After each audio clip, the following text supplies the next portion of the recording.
Open it up. Cheers, brother. Open it up. Bottle. Emergency alert. Emergency alert. I know. Back-to-back weeks with the bottle, the Trader Joe's bottle. Again, we'll take the sponsorship there. You can barely even see it. But the can will be back soon. I haven't made a Costco run. Let's get into it. You're listening to Cold One's Conversations. Yeah, this is Cold One Conversations. We're back at it again here. I am Brendan Petrilli. I got Harry Heaps, the boy. I mean, Harry, you're just getting lazy, honestly, when it comes to it, because you're hitting your bets. It's not like you don't have the money here to go get the Polars. You're just a little lazy with it. That's what it sounds like. I am being lazy with it. Costco seems out of the way. I can only go to it when I'm coming back from work. It's a madhouse when you go in there, but they got the deals. 36 cans for under $10. I mean, if I was an alcoholic and that was, a beverage, that would be incredible. It's a good deal. That's like a case of hams, Yeah. A delicacy. Sponsor us. There you go. But, Harry goes 4-2 on the week last week. I go 3-3. I had a bit more of a rough week. Our HTL parlay did not hit. That's on me. Harry's parts hit. Mine were just ugly. Detroit getting mollywopped by. I wasn't going to bring it up. But and that then, is true. That Dallas.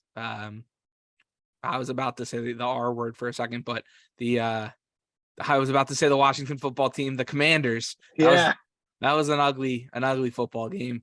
Dude, Wentz is out. We'll get to it in a little bit, but that'll be very interesting to see where it shakes out. But thanks again for everybody for clicking on the podcast again. Make sure you click the follow button on Spotify, Apple Podcasts, wherever you get your podcasts. Click the subscribe button on YouTube. Put the bell on, comment, tell us what you like, your biggest locks this week. We're going to get into the HTL parlay throughout the episode here. But let's get into a little baseball first, Harry. What do we think? Time out real quick, though, before you throw yourself under the bus. Dude, I was wrong. Neither of my two parlays hit, dude. I said take the under in KC, Tampa Bay, and I said take Rams money line. And both of those got smoked. So you're fine.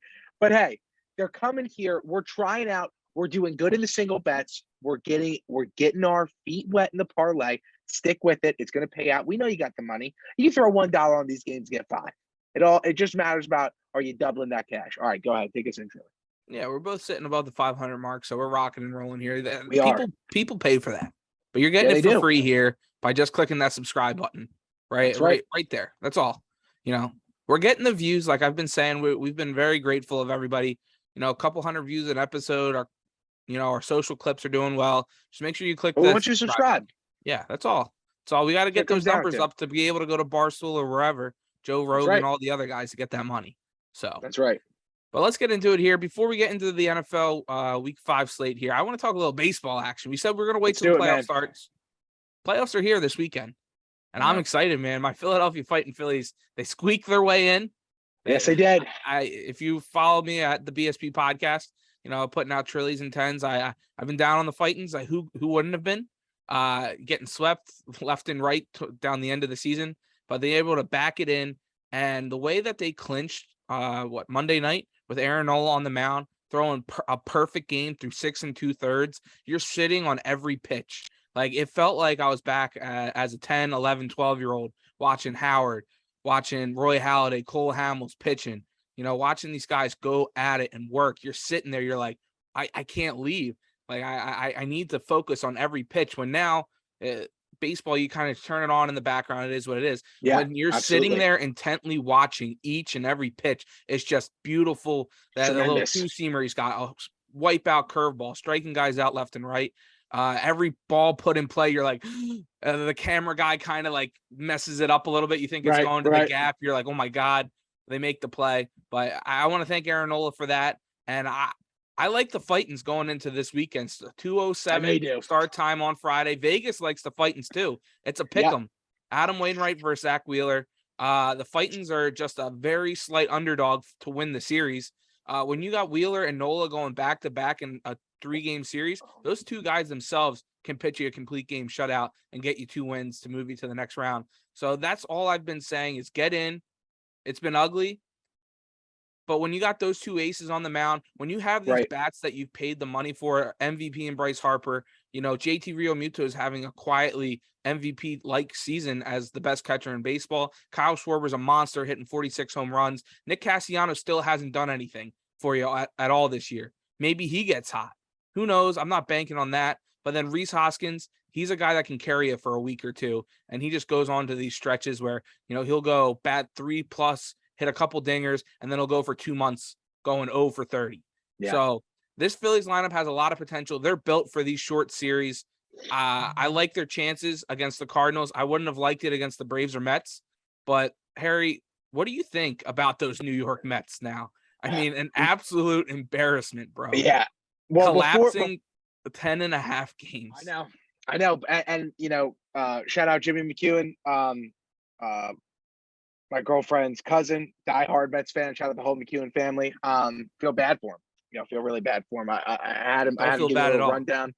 I haven't given you a little rundown on the whole thing of these playoffs coming up. But first, I got to address what we brought up here with the Phillies, right? I mean, the first thing that I think that we can say about this team, this is the foundation that you need in that, right? You start off the season not hot, not strong whatsoever. You clear house with the coaching staff. You get hot. And then you're hot for a while. You're going on winning streaks mid-season, and then stuff starts to die off. And I don't even bring it up to you throughout the rest of the season because you're getting pissed off at the Phillies. You're like, we had it, we lost it. And now they're back in this equation. And I like the Phillies in this series. I think that they could be an upset. I have them picked to win the series against the Cardinals in 6. I think that they could get it done both at home or on the road because, again, they're a team that there's a lot of mystery behind them, right? You're pointing out all these things that work for them, but the truth of the matter is they're not right now. They don't have a history recently of established playoff wins.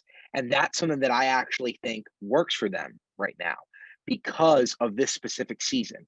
It's not like that they started out with a trajectory that was super high and then fell off, and now they're, in the wild card. They were looking like they weren't even a playoff team at the beginning of the season. And then they got hot, and then they lost a little bit. Now it's like they got their mojo back. I think it would be absolutely astonishing to see, the Phillies have a great run here in the playoffs. I don't know if they're a World Series team, but hey, you never know. Professional sports. Exactly. Just get in and see what happens. You never know, right? But let's go to that point. You already made enough points about. Yeah, sorry. I've been so amped up. I've been talking about the Phillies enough. I just wanted to get in and rub it in. I get it. All those New York scum, all those Mets fans who aren't smart enough to be Yankee fans. Frank the Tank. We're hurting for you, dude. Frank was right. But he was right. Dude, he's walking back, chewing on his backpack. Oh, we never win. Like, he's so.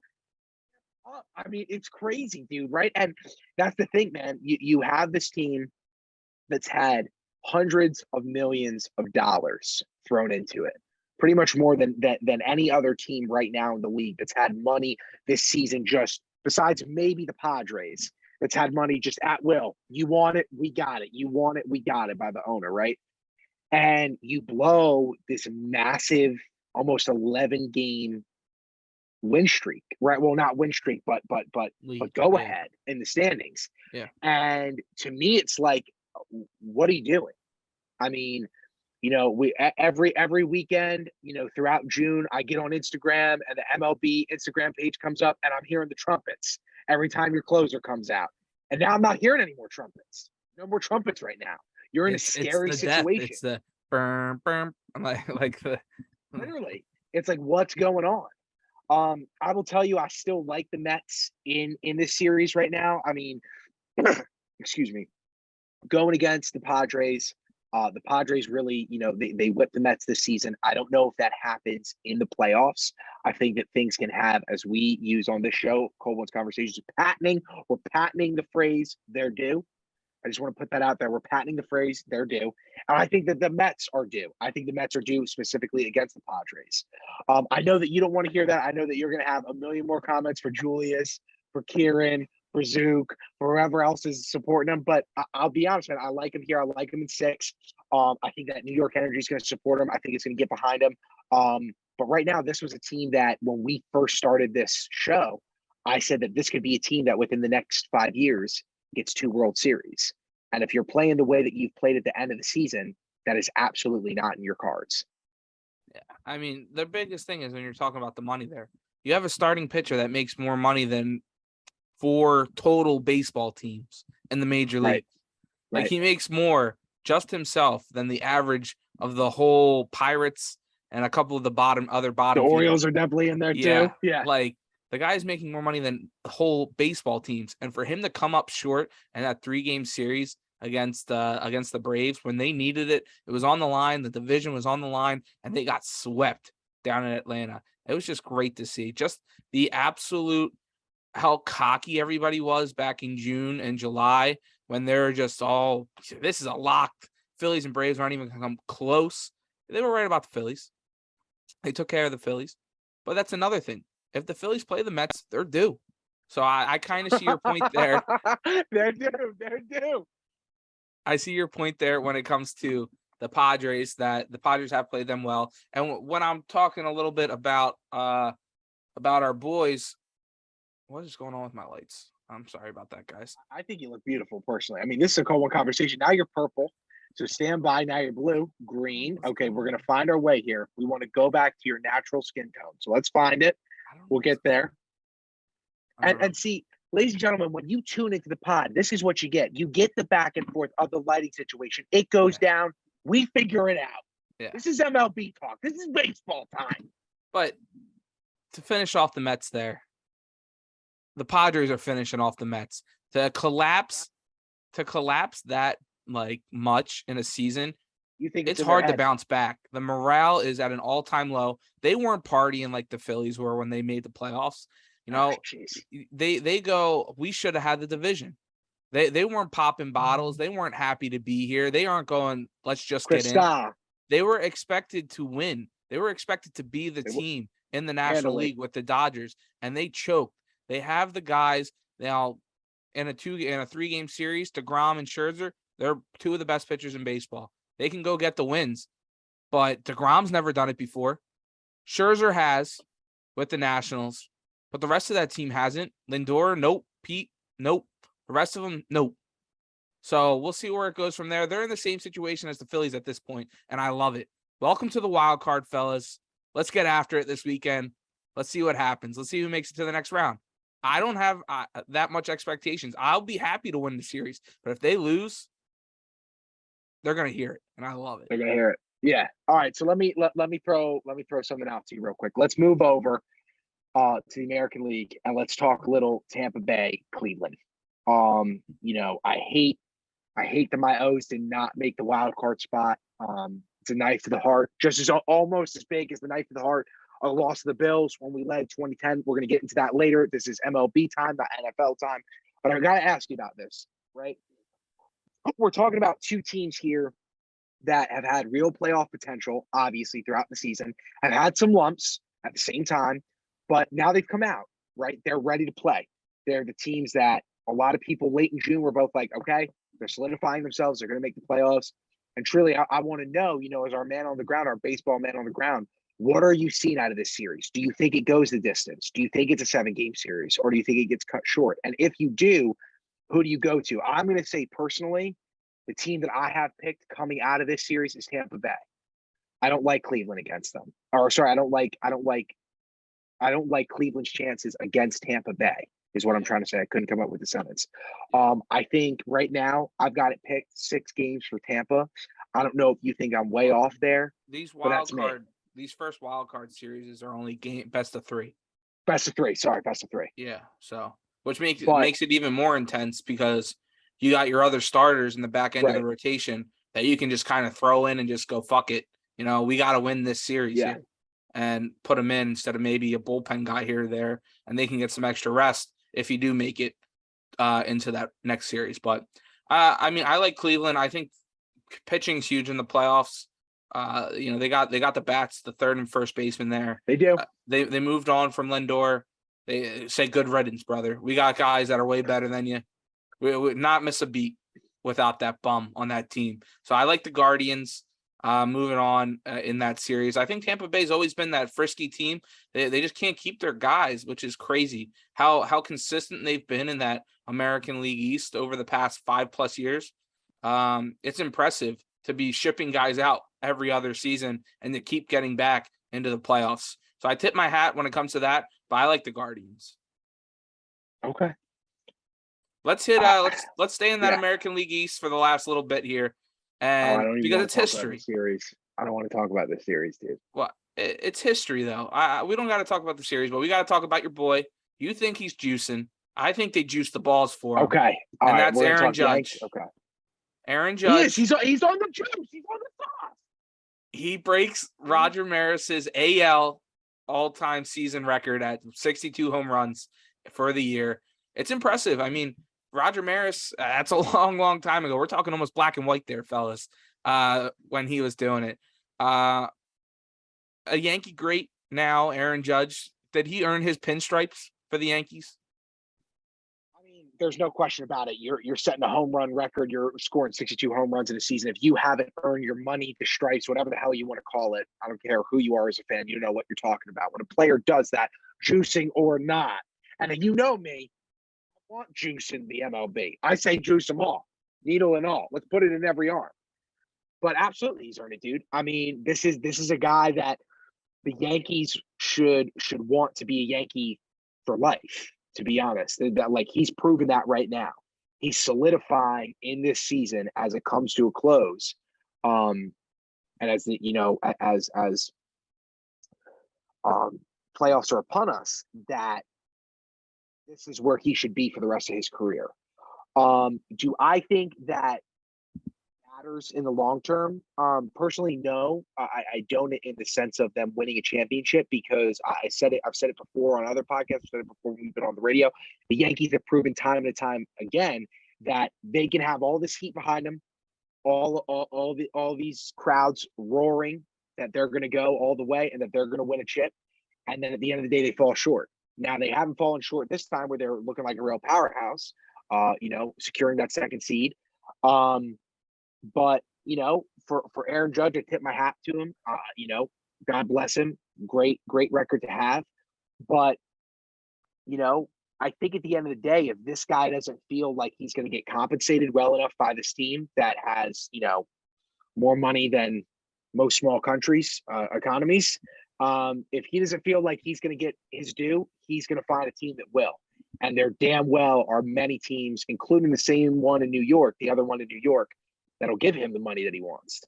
So I don't know. I think that Aaron Judge's got a big payday coming, and that's for sure. No, yeah, especially he might pull out this MVP. I think should be Shohei Ohtani, just because how ridiculous that guy is, putting up the numbers, hitting, and then going out and pitching every fifth day and dominating. He just restructured his deal, right? I don't know. They were trying to move him at the deadline because, I mean, that guy's the best player in baseball at this point. I mean, he's got the other guy, Mike Trout, in the outfield there with them, but them not being able to win is insane. But Aaron Judge is going to get a bag and a half, a whole Brinks truck. I mean, maybe what if he gets $1 billion deal? Can you imagine? No, he won't get $1 billion. Who will be the first $1 billion? He'll probably get player? He's not going to get a 10-year deal, like, a couple of the guys, just because he's a little bit. He'll probably older. get a 7. Yeah, and he's deserved it. He deserved it 2 years ago, but the Yankees didn't give him the money. Now they're scrambling. Is this guy's going to go out, test free agency, what every player deserves the right to do, and now he's going to go get that money because he's earned it. He's went out there, he broke the record, might win an MVP.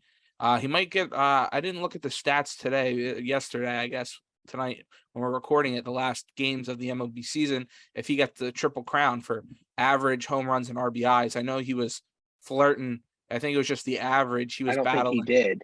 Yeah, I think that's the whole reason why Yankees fans were getting pissed. It seems like the Orioles for not throwing softballs to him because he didn't get that award. Which at the end of the day, screw off. I mean, this is professional sports. Like, play through. The reason why the title means something is because you're overcoming adversity. It doesn't mean that somebody throws on it. It doesn't mean that Harry Heaps came to the mound and threw to Aaron Judge and now he's knocking balls out. But let me throw a question to you here, Trilly. What do you think about this award? What does this say about Aaron Judge more than what we've already implied? But number 3, do you think that the Yankees are going to show up? is this a guy that they are, without a doubt, there's not going to be contract negotiations. They're going to put down such a big number that he sees it and he goes, give me a pen. They should. I mean, he seems like a Yankee guy for life, him and his mom there. But they've already given out so much money. How much more? I guess infinite. Like they're if not, dude. They're top 5 sports franchises in the world. They should give them just give them the damn money. Give him an offer you can't refuse. Because the guy has earned it. He's earned it over the past 5+ years with your franchise. He is the next guy. He's taken over for Derek Jeter as that leader of that team. To let that guy walk, that's not the Yankee way. That's not what the Yankees do. You don't let those guys walk out your building, and especially to go across town to the lowlifes. I mean, you can't let that crazy. Can't let that. Well, that would just be a shot. He could arguably become the most hated man in New York if that does happen. He wouldn't be able to live in New York anymore. No, he'd have to go to Jersey City on the other side of the pond, literally, and just look at the skyline. He'll probably buy the whole little piece of land right there. He'll buy it all, take up all the apartments. I mean, I don't know, man. I think he'll say a Yankee, but you never know, dude. You never know. There's enough teams right now in this league that are coming up with the money to pay guys. The Padres have proven they will pay people to come their way. The Mets have proven it more than anybody. The Angels, as you noted, they'll pay everyone, but they can't win. I think that he wants to be. I also don't know. I'll be honest. I don't know that he's a guy, and this might be too hot of a take, but I don't know that he's a guy who's concerned more about winning than he is money. He comes off to me like an Aaron Rodgers. I'll be very honest. I think that if he finds a team that will give him the bag, and he knows that he might not, he could win a chip with them, but it's not as guaranteed as it might be with another. That's the way he's going to go, because that's what Aaron's done, and Aaron's considered to be one of the best of all time. Yeah. And I just get that from him. I don't see him being a guy that's going to lay down a couple 10, 20, 30 million to get a chip so that another guy can go get paid on a year deal. I don't see that. I see him being a guy that's going to chase it. I don't have enough of a read on him in that sense. I don't think he's that kind of guy, but maybe he is. I mean, he's bet on himself this far. Why not? Yeah. Why take it now when he could have 2 years ago, the start of the season? It's true. It's true. Before we wrap up this MLB talk here, Harry, do you want to get anything off your chest? Your O's? I mean, we were saying before this, it was a good season. It was a sad day. Overperformed. It's a sad day. It's a sad day. It's a bad day. But it's also a great day. Sad day, bad day. It's a sad day, bad day, but also a great day. God bless. God bless the O's. Listen, man, nobody expected us, I don't think, over 50 games. I truly don't, including myself coming into the season. I was like, here we go again. We got a family ownership that doesn't back us, a ball club that doesn't seem to have it together, youth that doesn't have a leader. Is Mancini the guy? Yes, but can he put it all on his back? At the time, we didn't know. And they went out and they made a real run for it to make that wild card. Came up short by, I think, 2 games. That turned into 5, obviously, since we lost. But listen, man, what I will say as we close out this MLB talk on a happier note is that if the O's have this season or better next year, we are a viable team to sell that stays in Baltimore with new ownership, money in that ball club, dude. That ball with the youth that we have in guys like Gunnar, right? Guys that nobody was talking about who gets minor league player of the year, right? And who knows if Mancini comes back, if we get enough money because we know that he does want to play in Baltimore. He does. We get a guy like him to come back. We pay him. Who's to say that this team can't be at the top of a division? Who's to say that this team can't be a team that makes the Yankees nervous? Who's to say that, right? Because you just did kind of what no one thought that you were going to do in actually potentially making a playoff run to make it to the playoffs. We did it. I couldn't be more than happy with the season that we had. I wish that we could have gotten that nod, even if we would have gotten swept in 3 games. I don't care. I'll take it. God bless the O's. It was a sad day. It was a bad day, but in the end, it was a great day. Go on O's, live Orioles. L-E-S. What's real quick? What's your biggest goal for this offseason for the Orioles? Is it a new ownership? Is there a player to? New ownership won't occur until we have one more good year where the team could actually be worth something enough for them to sell it, where they could really make profit. I mean, because here's the thing, dude, if they get hot again next year, they're a hot team. They're a team that is in a very vibrant sports town that, if it had money in it, could be real and has enough youth and not tied up in too many bad contracts. RIP Chris Davis, that can cripple us, right?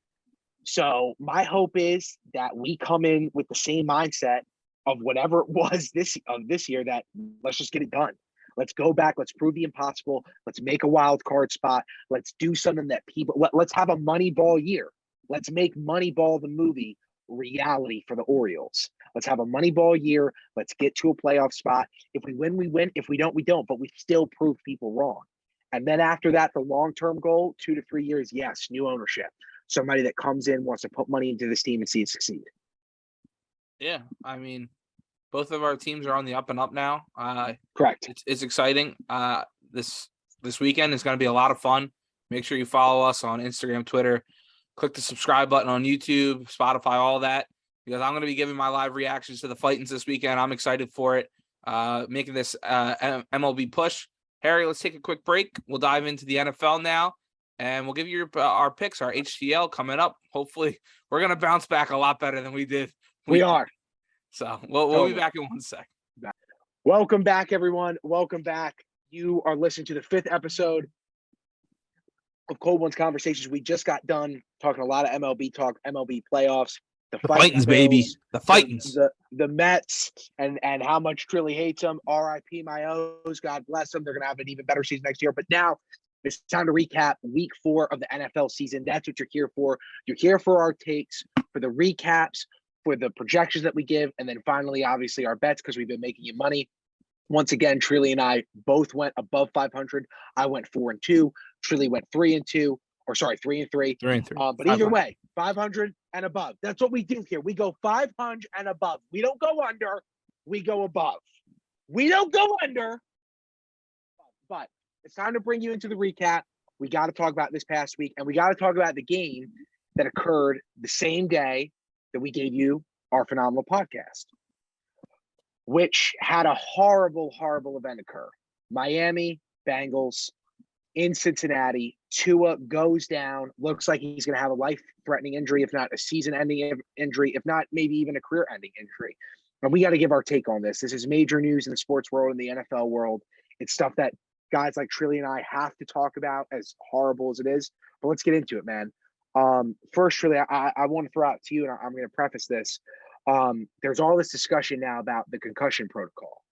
And all these people that are like, well, this should have already been changed. It's like, but there wasn't an event that could occur to get these protocols changed yet. The protocols that they've had have been in place, and they've protected people. They kept people safe. The question is now, yes, is there an ability that players might be able to trick the system? Absolutely there is. But there's no question about that.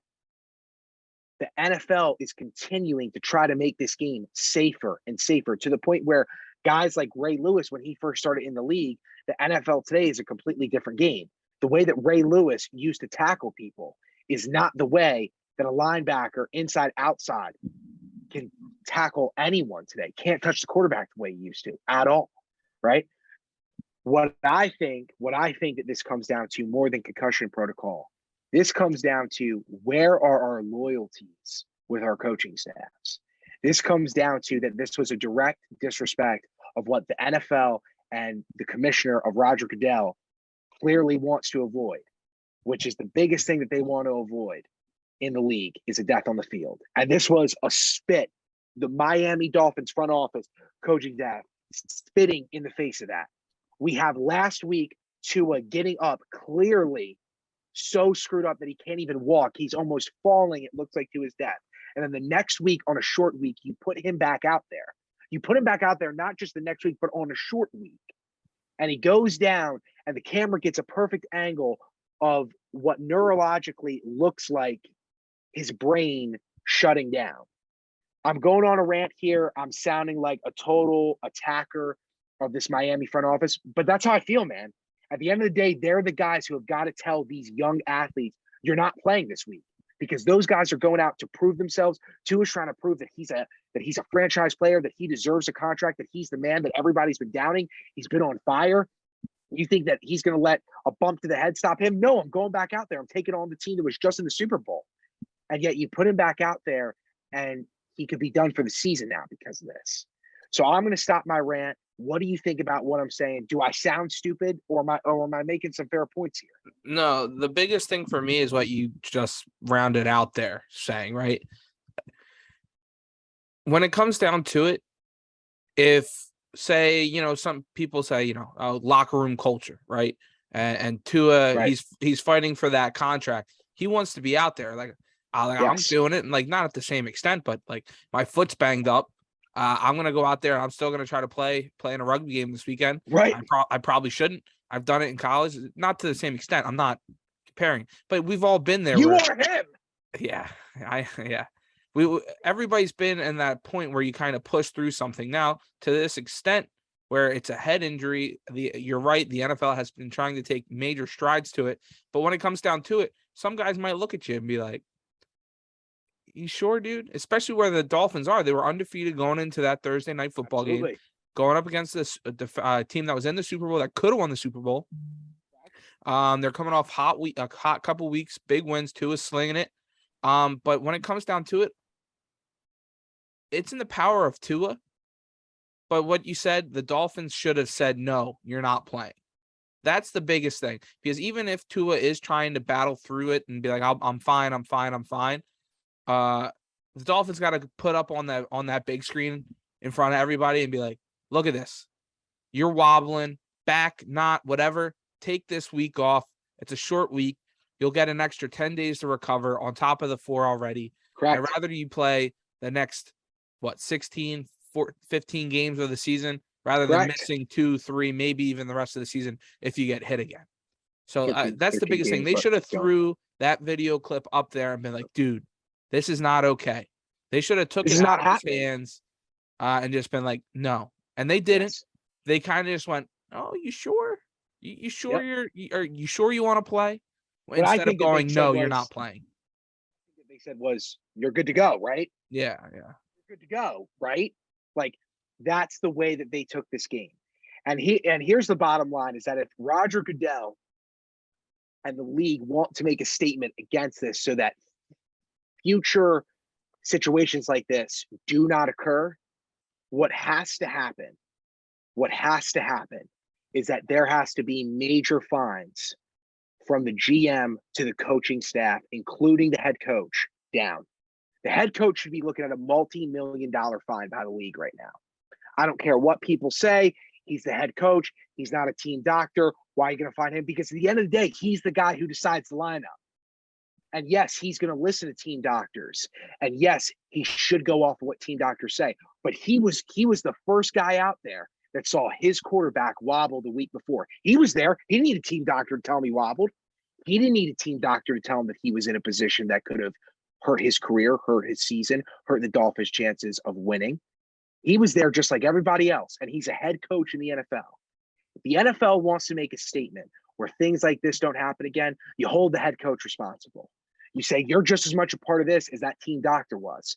Because yes, they're the specialists. They got fired. We're not going to fire you, but we're holding your feet under the fire. That's where I stand. And I'd be saying the same thing right now if this was John Harbaugh and Lamar Jackson. I'd be saying, you got to give John Harbaugh a multi-million-dollar fine. Well, because you were there too. You saw it happen. But the thing I know is that if they saw Lamar because of how my coach is, if they saw that happen to Lamar wouldn't be out there playing. We'd have trust in Huntley. And you've got an even better number 2 than we do.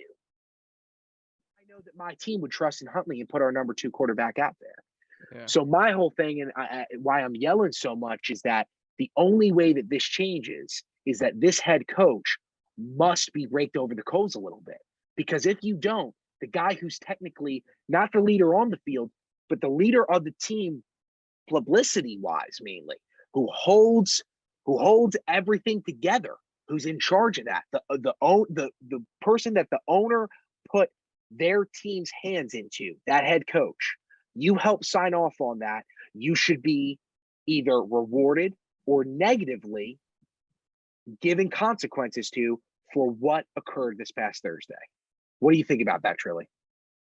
Yeah, I'm just kind of thinking about the flip side where you're saying that you would hold John Harbaugh responsible, right? If it was with Lamar. And Right. I'm just thinking, Philadelphia, we had this not so long ago with Carson Wentz in the playoffs. The playoffs gets absolutely annihilated by Jadeveon Clowney, the biggest scumbag in the league. He got murked. Get hit in the head.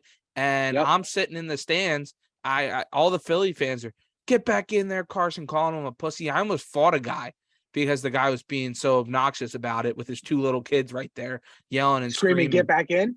What? Yeah. And he's or cursing. You were screaming, get back in, and he was saying no. Who was screaming, get back in? No, he was. This guy was calling him a pussy and all this other stuff with his two little kids that are like 14 and 10.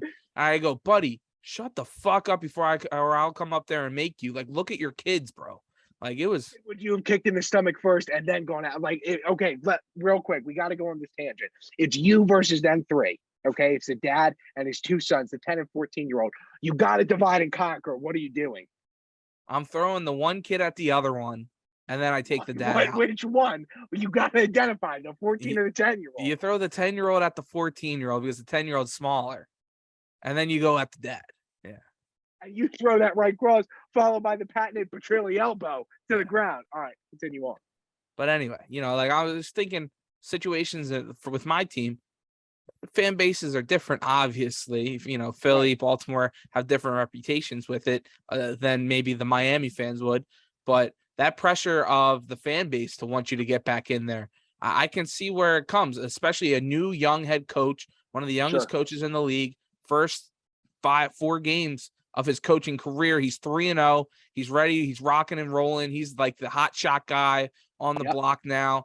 And all he's thinking about is winning football games. Now, should he have his players' backs? And yes, 100%, that's a part of the gig, but that's just something that he's going to have to learn throughout the way here as he moves on coaching-wise. Before we move off this topic, and it's a shame. It's a shame because we really haven't even talked about the actual game. No, because you can't. You can't talk about it because of what occurred. Because that event overshadowed. It didn't matter who won. It didn't matter if Miami went on and still stayed undefeated. This event still overshadows that. It'd be the same thing if it was Burrow, right? If it was Burrow and Miami went out there and this happened, vice versa, where they're going in, they've already lost the game, Burrow got hurt the week before, we'd be having the same conversation. The last point I'm going to say is this, but that's what determines what a head coach is. That's what determines what a head coach is. When you make mistakes like that at a crucial point in your team's career where you're 3-0, you've beat the previous week before, you beat the team that is supposedly the Super Bowl favorite in the Bills. You beat a top 5 coach in the league the week before that, and the all-time coach the week before that. You're hot already, dude. You've got to think about, and we're not just talking about a player here. I mean, not to say that he doesn't matter, but it's not like we're talking about Tyreek Hill, just a wide receiver. We're talking about a guy who's possibly going to be your franchise, the guy that you're going to give the biggest contract on the team to. And you make this call. He's the guy who's taking every snap. He's the guy who's out there for every single offensive play. If it's Tyreek Hill, you can pull him out every third down. Take him out. Throw in another tight end in that package. Put 2 running backs in. Make one a receiver, one a running back. See how it goes. You don't have to have him in every time, but the quarterback isn't every time. So let's rest. We'll move on to a different game. But I think that if this is going to change, Roger Goodell's got to step up, not hide behind the owners, and he's got to make a statement. You did it with Deshaun Watson. He hasn't said anything, has he? No, he hasn't. You did it with Deshaun Watson. I get it's totally different situations, but you went after him for something that you didn't feel was what should ever be a part of your league. I think that this should never be a part of your league either. Step up, Roger Goodell. All right, let's go to our next game here, and let's talk about the possible Super Bowl team here, Super Bowl contender, And Trilly, that's your Eagles versus the Jags. That's my lock. That was my HTL last week. I'm 4 for 4 in my locks. I am 4 for 4 in my locks. If you're listening to me, you should be listening to me. I said take the Eagles 6.5. Now, I won't lie. We're going to keep it honest. Jags go up by 14. I text Trilly, are you going to fuck me? Are you going to fuck me? And he I told texted you me back. relax. He said, relax. And what do you know? They regroup. They shut it down. Trilly, break down this Eagles game. Go. Yeah, man. I mean, you weren't the only person. I'm getting texts left and right from all the bozos out there. Well, the Eagles aren't for real, blah, blah, blah. And, you know, the name Jaguars. One. Give me one name. Give me one name. I can probably Ryan guess Lovsky, one. what a scumbag. I love you, RL. But even my cousin Holden, you know, recurring guest on the BSP podcast, he's freaking out. Oh, this is where we come back down to earth. You know, huge Birds fan too. Maybe we aren't for real. People are saying the Jags are like one of the best teams in the league now. And all of a sudden, second quarter happens. Jalen Hurts goes on fire. They run the football down their throat, and we're up 21-14 going into the half. Like, it's funny how that works. You know, this Eagles team can shut you down in so many different ways. Now, the big thing was the rain was a huge factor. Trevor Lawrence couldn't hold on to the football to save his damn life. Maybe he's got tiny hands, honestly, is what I'm thinking. Whoa. Yeah, a lot. What he's do we running know? Around the corner, the ball slipping out his hands, maybe a little too much lotion, but it is what it is. And this Eagles offense is legit. I mean, they can put up points on anybody. This Jaguars defense was number 1 in the rush. They ran for 250 yards on them. 250 yards, Harry, on the number 1 rushing defense in the league through 4 games. But then people want to tell me that the Jaguars aren't that good of a football team. Like, they want to tell me that the Minnesota Vikings aren't that good of a football team when everybody was picking them to win the NFC North coming into it. They just beat the Minnesota Vikings. Like, this Detroit team, they've put up a lot of points this year. They've been a very good football they have. Team. Now, the only team that's bad is the Washington Commanders and Carson Wentz, and you beat the hell out of them. 9 sacks. So these games aren't really even close. I told you, I said the Eagles are going to win this by easily more than a touchdown. I think it got a little too close at the end. There were some close calls on 4th down, whether you kick a field goal at the end there, or do you go for it on 4th down? They decided to go for it because Jake Elliott got hit roughing the kicker. The drive before that, it's in the rain. He missed from that spot earlier in the first quarter, so I don't think he was very comfortable. He was banged up. They just brought in another kicker now this week just in case if he's not ready to go. So that's kind of leading to why they went for it on 4th down there, why there's a bunch of bozos like RL saying everybody in football knows they should have kicked the field goal. Well, your kicker wasn't healthy, jackass. So, like, that's what people just don't understand, is that this football team is more than just what they got, more than what people think. No one likes us. We don't care. We're going to dominate the Arizona Cardinals this weekend. We're going to get to that in a little bit. But what did you think about that football game, Harry? What did you think about the D-line and the O-line? We'll get to the trenches. I want to get to the trench talk because this team's got a lot of guys in the trenches. We got to talk about the trenches, dude. The first thing I'm going to say is that last 30 seconds of that rant could have been the definition of Philadelphia Barstool. The way that you just described, nobody likes us. We don't care. We're here. We're taking it off. That for all new listeners, that's what a Philly fan is. Like that's a Philly fan. No respect for anybody. Sounds like they don't know what they're talking about. Sometimes they do. And at the end of the day, they believe that their word is as good as God's. But let's move on. First thing I'm going to say is, dude, right now, the Eagles have the second best quarterback in the National Football League, and they've got the second best defense in the National Football League. The only team that's better than them in both respects, and anything can change any given football game, are the Bills in Josh Allen and when that defense is fully healthy. That's the only thing. Besides that, dude, Hurts has now stepped up. I mean, my list right now, he's overcome Lamar. Right now, my list last week, I had him under Lamar. Right now, my top 5 QBs in the league right now: Josh Allen, Jalen Hurts, Patrick Mahomes, Lamar Jackson, Aaron Rodgers / Jimmy G. That's my top 5 right now. Jimmy G. Top 5. Jalen Hurts, second best quarterback in the league right now. You're seeing this guy, and I'll get to the D-line in a second, but you're seeing this guy take a page out of Lamar's book where he's not just working from his feet, and he's doing it even quicker than Lamar did. He's spending so much time in the pocket, and then he picks his time to strike for that touchdown. He looks so poised. As you texted me, he looks like a man. He looks like a man out on that field. It's crazy. This D-line is ridiculous. It's absolutely. You went from having obviously, the pick with Hurts, the deflection, whatever, we'll give it up, and then that turned into a touchdown, and then obviously Trevor with the play action, going to the running back, short pass, they score, whatever, and then right after that they clean it up. They're getting after him the whole time. He doesn't have room to breathe in that second and third quarter. He's getting nervous. Fletcher Cox, of course, always bringing the pressure. I mean, that dude, that anytime it's brought up now, whereas 2 years ago, any announcing staff was kind of shitting on him.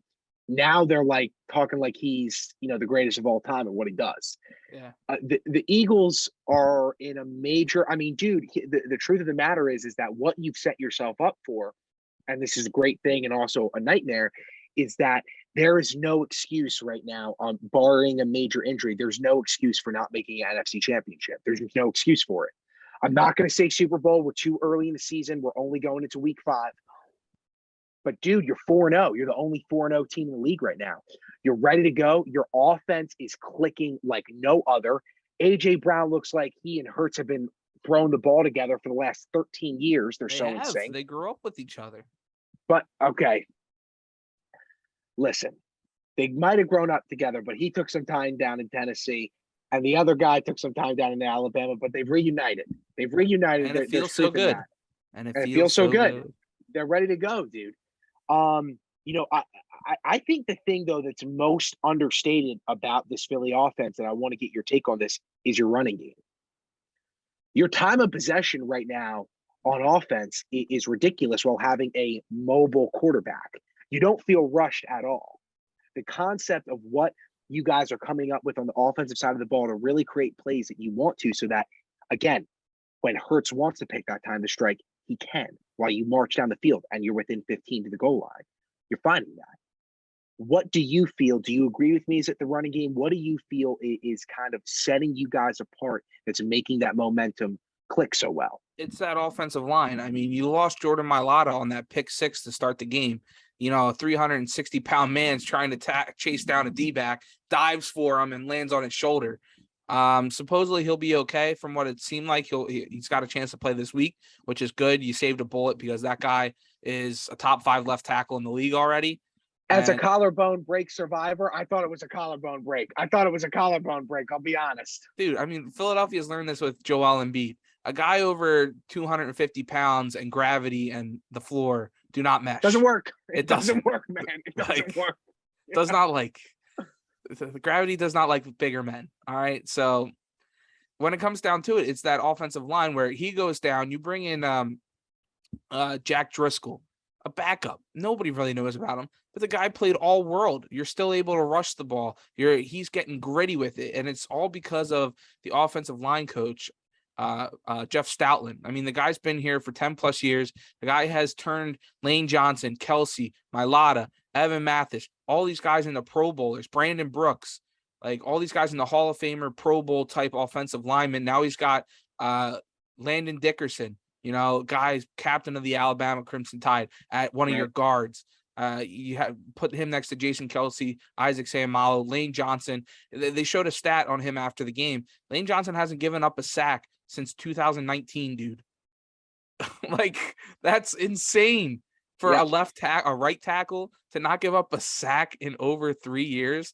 The guy is playing on another world. They're able to run the ball with any running back. Miles Sanders is on a contract year this year for the Eagles. Everybody's looking for him to have a big year, and this was his game. It was in the rain. He ran hard, 2 touchdowns, 125 yards. You didn't even have Boston Scott. He was out for the game. Who was your number 2? Kenny Gainwell comes in. Trey Sermon, they picked off of waivers coming into it. You're just plugging and playing guys. With this offensive line, anybody can run behind them. And then when it comes down to it, and if it's 3rd and long, normally with Jalen Hurts' arm, you're like, I don't know about that. But you can go and get 15, 20 yards every time when you throw the ball to A.J. Brown. when you throw it to Dallas Goedert, when you go deep to Quez Watkins. And I didn't even talk about the Slim Reaper and Devontae Smith, a Heisman Trophy winner. You got weapons all over the place that can just get chunk plays. He's crazy this year, dude. He's crazy this year. Just get chunk plays with these guys. Yeah. So I'm excited. I'm not saying it yet. I'm excited for it, though, for that Super Bowl. This is going to be a big week against the Cardinals, but we'll get to it. Here's the thing. If you and I talked about it every year that we were together in school together, if either Philly or Baltimore is in the Super Bowl, we've said it, we will be together in either city watching that game. Now, the only thing that divides us is if it's a Birds Super Bowl. And if it's a Birds Super Bowl, the thing is, this show might be over. Like, it might not make it, but we're not going to go there. Let's talk about it. Let's talk about the other Birds. Jeez, they got a shot. I was talking to you before. They got a gauntlet of a schedule here, and they've been putting it up. They've been putting up a fight against all these guys, but they're just coming up short. But we're coming up short, dude. It doesn't matter. It doesn't matter. That's the thing that is so. The thing that is so frustrating, and you tell me if I'm lying, and audience, you tell me if I'm lying. I want the comments. I want you to subscribe. Tell me if I'm crazy. But Baltimore right now is a true team that should be 4-0. This is a true 2-2 team that should be 4-0. That isn't. And it isn't for one specific reason. 2, no pass rush, can't keep points off in the secondary. It has nothing to do with the way our quarterback is playing, with the way that clearly now our running game is in full effect as we see Dobbins, in the way that Mark Andrews is playing, in the way that Duvernay is playing, in the way that we're developing Bateman. It has nothing to do with our offense or our offensive line. Lamar, again, his sweet numbers, 29. Past 3 games, he's only taken 29 pass attempts, and he's taking shots he wants. He didn't have a great rating for this game, went 20 for 29. But still, he's got so much time. He's picking his spots when he wants to run. We have one of the realest schedules in the NFL, right? There's no doubt about it. Let's look at it real quick before I go into my recap of this game. We go and face now another team that was just in the Super Bowl, the Bengals. Okay, we play them. Then we have a week game against New York, but then we got an in-division game in Cleveland. That's a real team right now, dude, with not even having their starting quarterback. They're a real team. They're like, I would argue that Cleveland right now is better than the Bengals, in my opinion. We'll wait to see what comes out, but I think that they are. Then we go, dude, if Joe Burrow keeps getting touched the way he is, Cleveland will be better. Okay, maybe. We go on, we're going against the GOAT. After that, we go against the Saints, who are giving everybody trouble once they get a hand on them. I mean, we go against Carolina. That's weak. Jags, who knows now? They seem to be real. Going against Denver, that should be a win. And then we've got in-division games. Again, that's always a different way of playing. Like the Ravens have, we don't have a ride easy schedule here. This is fucking bust, get hit in the face, get punched in the face, lose some teeth, and you find out if you're still standing. And right now the Ravens are having a lot of trouble standing. And it's pissing me off because, again, I never thought that I would be saying that my team has lost our identity.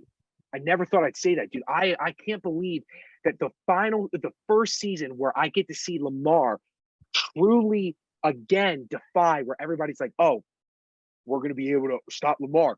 Lamar's able to be stopped. He's so readable. Everybody's going to come back, be able to stop him. And then every year you can't stop him. And now we're scoring plus 28 points. Never thought I'd see that where we're a guaranteed usual 35-point team, but we have no one on the defense who wants to step up. Humphrey, where are you? Clark, great. You get an interception every once in a while. Williams, great. You get an interception every once in a while. Peters, what are you doing on the sideline, dude? Harbaugh's had your back every year since you left the Rams and got on this team. Every year we've had your back. And you're yelling at the head coach. Don't get me wrong. I hate the call as well, but it has nothing to do with you. You're on the other side of the ball. If anybody should be yelling at him, it's the franchise quarterback. You put him out there, he throws an interception, ends the game for us. So at the end of the day, dude, if we can't stop teams from being able to put points up on us, we're not in that Super Bowl conversation. And you know as well as anybody that we should be. We should be one of the top 3 teams in the AFC. The top 3 teams in the AFC that should be considered to go to Super Bowl this year are Bills, KC, Baltimore. And Baltimore can't be in that right now. I freaking hate it, dude. I hate it. Yeah. No, I mean, Baltimore is a very good football team. You're right. They should be 4-0. But I want to hit the flip side of your Lamar Love there. You know, you got these big leads. Why aren't they able to run the clock out? Why aren't they able to put the finishing touches off these games, put it away so the defense doesn't have to worry about giving it all up? I texted you, Lamar needs the answer here. He didn't answer against Buffalo. He didn't know. He didn't have the game that he's had the past 3 weeks. And what it also comes down to is, listen, I'm always going to make excuses. I love my team. You make excuses for your team, but there's growing pains, right? I can't ask Lamar to become a pocket passer and then say, just so you know, have full clock awareness every single game this season out of the 17 weeks. That's not possible. He's redefined his game. Jalen's done it. Jalen, you and I both know that sooner or later in this league, something's going to catch up. Philly's not a team. Like, I don't think that you could say, I think that they're an NFC championship team, but they're not a 17-0 team, right? Something's going to catch up. But it happens, dude. That's what this league is. Somebody gets hurt. Somebody makes a mistake. Somebody misses coverage. Somebody's not set in the block. Somebody doesn't run their action right, and something happens, right? For Lamar, we saw it in week 2, that 10-minute drive that then got reversed.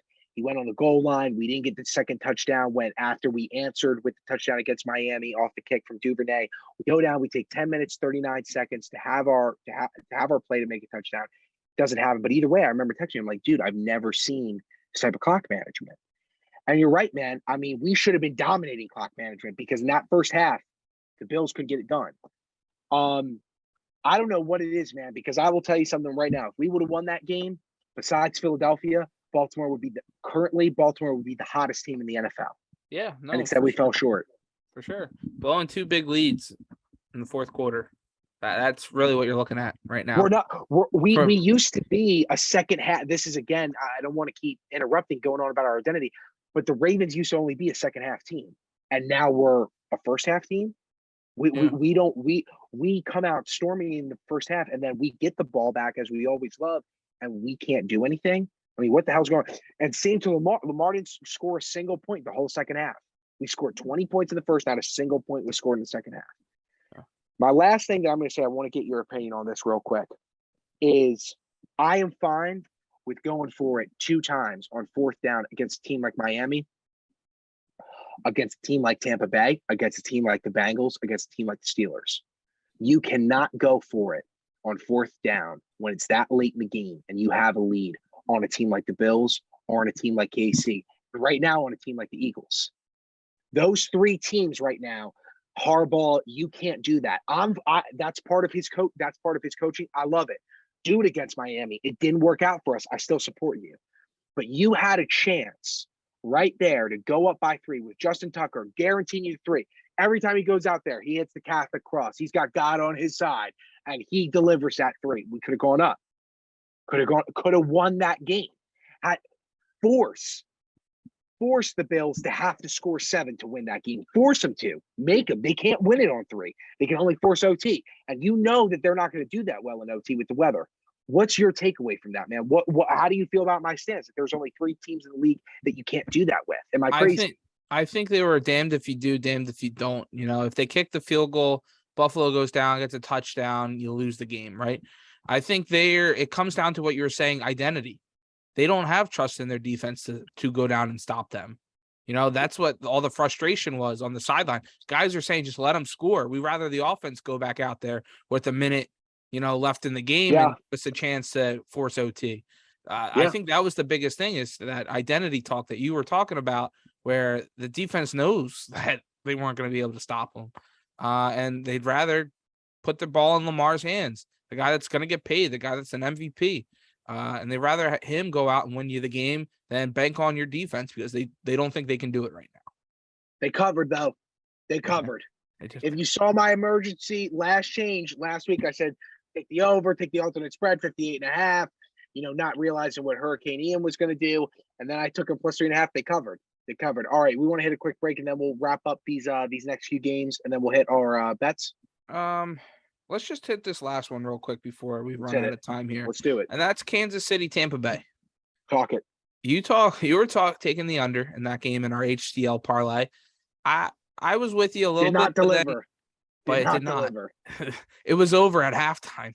Both these teams were coming out slinging the ball. To have the opening kickoff fumbled, and 2 plays later, Patty Mahomes is hitting Travis Kelce for a touchdown, was not a good start for the under. It's the first over to hit in it was the first over to hit in a primetime game this season. It was due.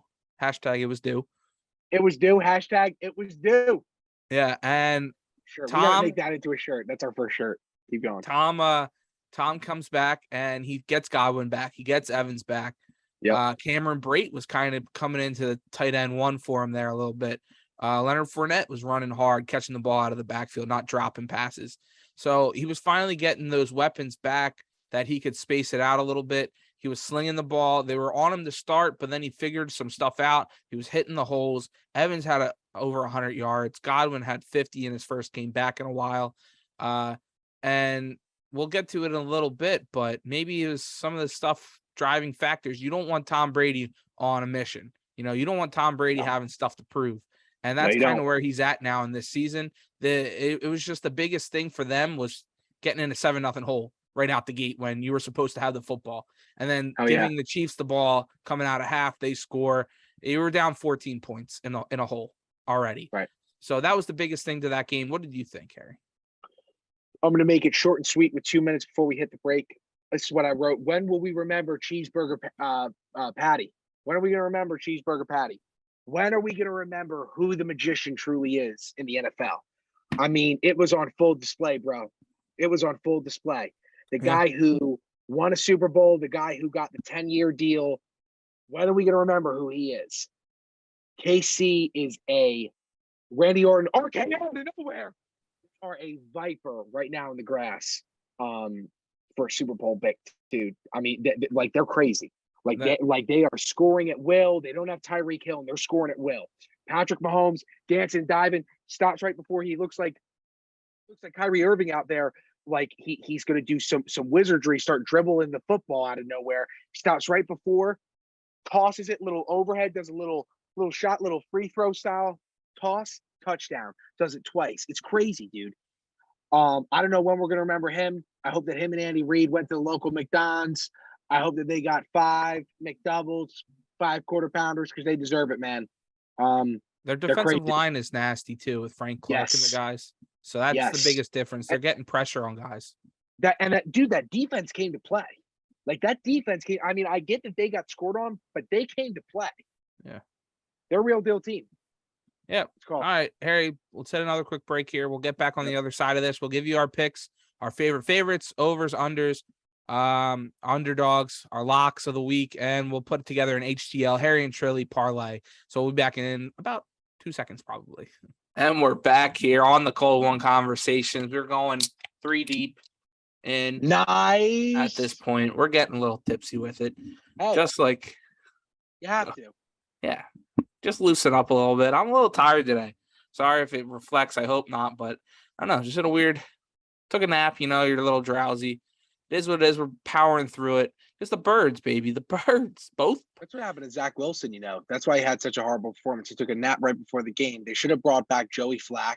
If they would have put Joey Flacco in that game. Zach Wilson won the football game. We didn't even talk about him. No. If Joey Flacco would have been in there, staying in, leading that team, sure, it might have not been pretty. Sure, maybe it couldn't have been on a highlight reel.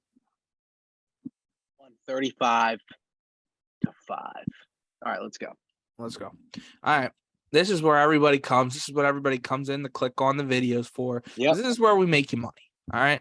Harry and I have been at 500, above 500 first 4 weeks of the year. That's right. Ready to rock and roll. We're crafting, the HTL didn't do so well last week, but we're looking to change that. All right. Looking to get on the board. We're looking to hunt that plus sign and hit big so we can build up a little bit of a bankroll here responsibly, of course.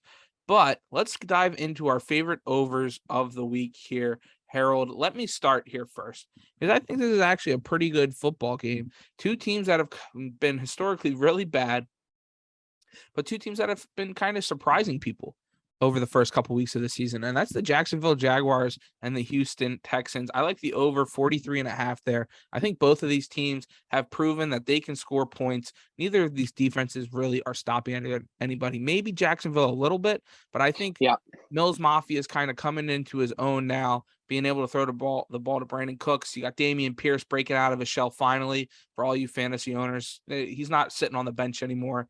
That guy's getting the bulk of the carries over Rex Burkhead. So, and then Trevor Lawrence is looking for a bounce back game where he had 4 fumbles, absolutely ugly. That Eagles D line we talked about got after him. Texans have nowhere close to the same defense. So this is where the offenses are going to shine. 43.5, very low. I love the over in that game. I mean, listen, dude, I think that Jacksonville has proven that they're the real deal, right? I do. I think that they've proven that they're a real deal football team. You're going the over. I like it, 43.5. I think that you're right. Houston's been like showing signs, dude, that they can, like you said, they can like stay in a game, and they can even make other teams nervous. Like, it's not just that they stay in or come back, right? Like they can legitimately make you nervous.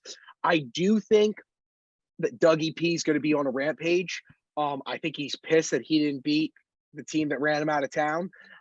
Especially going on come on, you know it's true. Especially going off of a 14-point lead and blowing it and then losing. I like the over here. I think it's a very, very solid pick. Listen, Jacksonville can score 30 plus themselves. 100%. And like you said, we're here making people money. We have not gone below 500 this whole season. We're 4 games in. We're going on week 5, and neither one of us, we're professionals that are giving this away for free. We're asking one thing and one thing only. You watch it, you subscribe to it, you hit the bell, you share it. It's 4 things. We're giving you 12 things. I give 6, he gives 6. And we're asking for 4. We're asking for a fraction. How many times does 4 go into 12, Trilly? Give me the math. Go ahead. Give me the math. How many times does 4 go into 12? That's right. 3 times. That's right. We're asking for 1/3 of what we're asking for. That's right. He needed to give me the math. Okay. We're asking for it. Trilly's taking the over here. I like it, man. I'm going to move to my next pick. Well, hold up. Do you want to give us our first ad of the podcast before we get I'd love to give us our first ad of our podcast. First ad of the podcast. Listen, we've got sponsorships now. And this has been a big thing that Trilly and I have been really working for. We're trying to make this podcast real. We're trying to make it big. That starts with you guys, but it also starts with endorsements, right? And this podcast is sponsored by Heaps Photography. Heaps Photography, available for all venues, outdoor, indoor, sports, weddings, occasions, whatever you need. Graduation photos, dog photos. If you want it done, Heaps Photography's got it, and they are a proud sponsor of the Cold Ones Conversations podcast. We're happy to have their business. We love them. Heaps Photography, available for all venues. We'll have a code for them soon. We can get discounts, and we're happy to have them as our first sponsor. It's good-looking people taking pictures of other good-looking people. You know, that's what the company's about. That's right. That's actually the company's logo. That's what the founder came up with. Yeah. All right, let's go into my next my pick. Okay. Now, are we sticking right now with overs, or are we doing underdogs? Do overs first, and then we'll do underdogs. Okay, let's do overs. Keep it organized. Keep it organized. I like it. You need to keep your after that's right. After a big win against the Super Bowl champions, I'm loving this San Francisco versus Carolina in Carolina over at 39.5. San Francisco's proven right now, dude. I have Jimmy G as the sleeper top 5 quarterback right now in this league. I think that this 49ers team gels with him so well. I think this defense knows how to keep points off the board, but I always want to give a home dog. I always want to give a home dog at least 10 points at a minimum, if not 13. I know that we've seen that Baker really doesn't seem like he knows what he's doing out there. This season, he just looks totally dysfunctional. The whole organization does. Let's be honest. But I still give Carolina, when you're a dog and you're at home, I'm going to give you 10 points. I think it's going to be easy for Jimmy G to score a minimum of 24 to 25 points here. No question about it. He's gelling with this group. They're glad to have him back. He knows the playbook. He wants to get it done. He wants to show why another team needs to get him. And what starts with that is by making an example out of a bad team. I think the San Francisco 49ers sling it here, dude. I'd hammer the over at 39.5. What do you think? Yeah, it's both teams that have edges on their chips on their shoulder. Matt Rule, Baker Mayfield, and Carolina, they're both playing for their jobs at this point. Correct. They got to go out and prove against a good defense in San Francisco. D'Amico Ryans, shout out, ex-Eagles linebacker. He was a stud for the Birds too. Out there kicking ass out in San Francisco, getting that defense flying all over the place. But they need to go out and prove that they can put up points and be competent. They need to stay in this football game. I think Baker's looking to sling it. Robbie Anderson really hasn't been unleashed yet. It's been a Christian McCaffrey check down show all week long for them. Baker's been getting passes deflected. They got something to prove. They need to score some points. It's been an ugly ride for them. And then on the flip side of it, I agree with you. It's a bad Carolina defense. Jimmy G needs to show everybody that he can throw the football. I think George Kittle gets a touchdown, his first touchdown of the season this week. Hammer it. Lock it. Hammer it. That's a prop for you. What is it? It's due. It's due. It's due. Hashtag it's due. It's due. Hashtag it's due. And then on the flip side of it, Debo's and Jimmy haven't missed a beat. He loves giving them those 5 yards, let Debo do his thing. Yep. Last week against the Rams, they abused Jalen Ramsey and that secondary. Nobody wanted to tackle Debo, and them going out, being it was at home primetime game, they took it to him. They took it to the Super Bowl champions, defending Super Bowl champions. So I think Jimmy G sliding in the top 5 of your QB list is a bit bold, but I like it. And I think that's why I like this over. Last thing I'll throw out, dude, they're winning the division. 49ers are winning their division. No question about it now. They win this game. They put it all the way on. They're ready to go. Rams aren't looking good. They're well, listen, I don't want to go on a tangent. They're winning the division. Okay, let's go to our underdogs. I want to start out with a game that I feel like this is, out of every single game besides my HTL, this is probably the biggest lock that I think you could take this Sunday.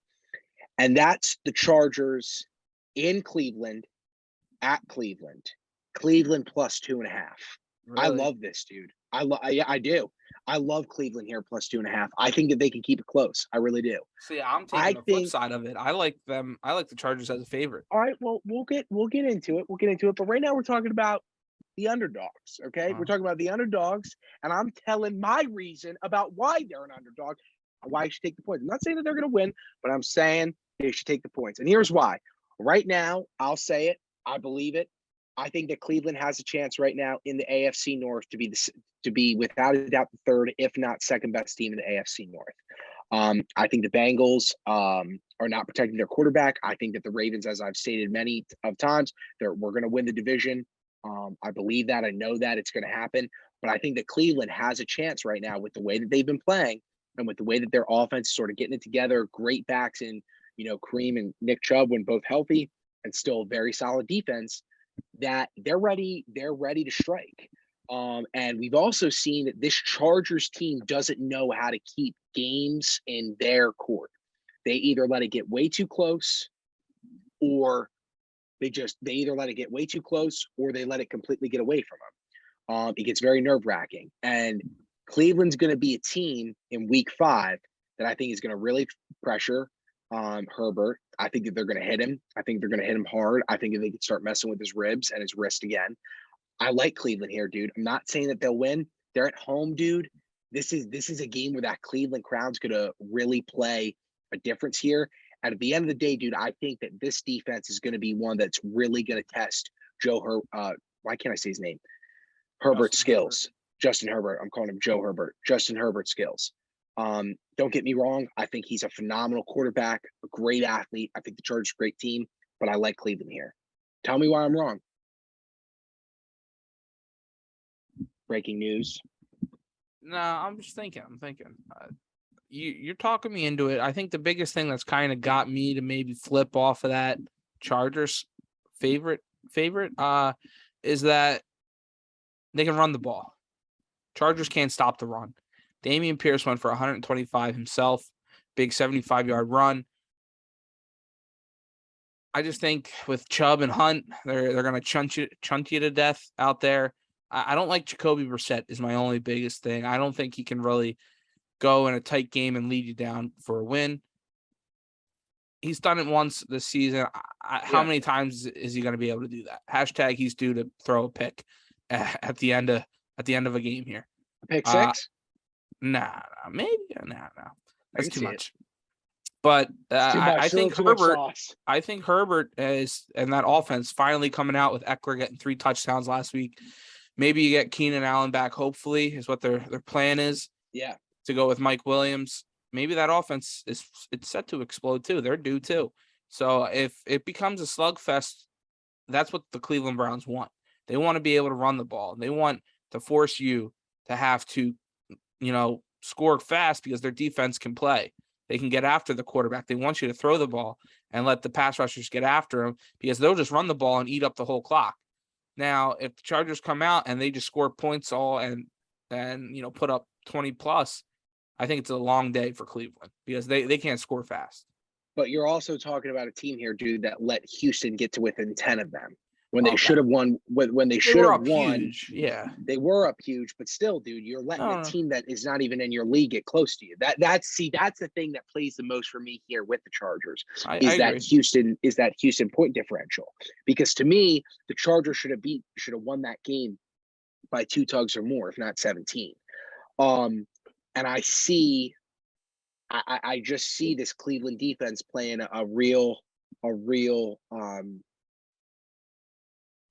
them being a real factor to disturbing the way that Joe Burrow is going to play. So I'm saying take the points. Trilly might be going the other way. But listen, man, let's go to your first underdog. Who do you got?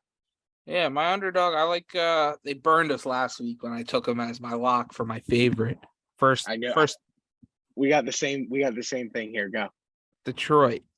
Yep. Detroit plus 3.5. Yeah. Same here, dude. That was my next one. Yeah, I like them as an underdog. I think with the Pats, with third string QB coming in it now. I mean, he looked okay. They were very conservative with him. Ran the football a lot. They hung with Green Bay last week. Now maybe that's a little bit due that Green Bay really wasn't preparing for the kid. What's his name again? Not Gunner, right? That's your Baltimore guy. That's right. Yeah, that's the Orioles player. What are we talking about? About Seattle? About the Pats QB. Oh, the guy that they took off the street. Yeah, the third string quarterback. Yeah, I don't even know. From Western Kentucky. I forget his name. Knows, man. But anyway, I'll look it up right now. Now teams. I think the biggest reason that they struggled so much is they weren't preparing for him. They were preparing for Brian Hoyer. Right. The Green Bay Packers were. So now you get a whole week for Dan Campbell to prepare for that. Their defense, though, was brutal against the Seattle team. I'm a little hesitant in taking them, but I think they're a feisty football team. I think they can definitely keep it within 3. No, it wasn't Garrett Gilbert. It was Bailey Zappi. Zappy. Yeah. Zappy. Yeah. But I think Detroit can keep it within a field goal. What? Just for his name, he's a legend. Just for his name. Yeah. Dude, I think it's crazy. Here that Detroit's getting points. Yeah. No, I think it's. I mean, how are you giving Detroit points here when? I mean, is it confirmed? What's the quarterback situation right now going in? I mean, I think Mac Jones is going to be the guy. Right. Exactly. Like Mac Jones is not there. Detroit is. They are the NFL equivalent of the Baltimore Orioles. That's where they are right now. They're a team that is doing things that people aren't expecting them to do. They're giving up games. Yes, that's true, but they're keeping games extremely close. Jared Goff scoring a lot of points. They're scoring a lot of points, and Jared Goff has proven, dude, he might be due in the next couple seasons for another contract with them with the way he's playing for them. Yeah. Like, he's syncing up well in that situation when everybody sold their stock in him once the Rams, offloaded him, obviously for the Super Bowl champion, Matt Stafford. Yeah. Dude, I can't believe that Detroit's getting picks here. I would honestly say I'm going to switch. There's just a lot of locks here, dude, but I love that pick by you. I had the same thing, but I think it's tremendous. Yeah. And, maybe St. Brown will be back this week, hopefully, is what they're planning.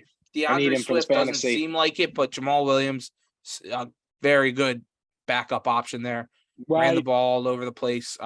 I see this defense similar to Seattle's, a little bit better with a little bit more talent, but I just don't see them being able to keep up with Bailey Zappi at the helm, especially the way they played so conservatively last week.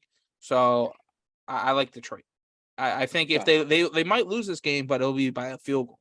You know, I'm gonna give my last under here, and that is Trilly's. If he wasn't a Birds fan, this would be the team that he would have been born into. This is a fan base that is very vibrant in the city of Philadelphia.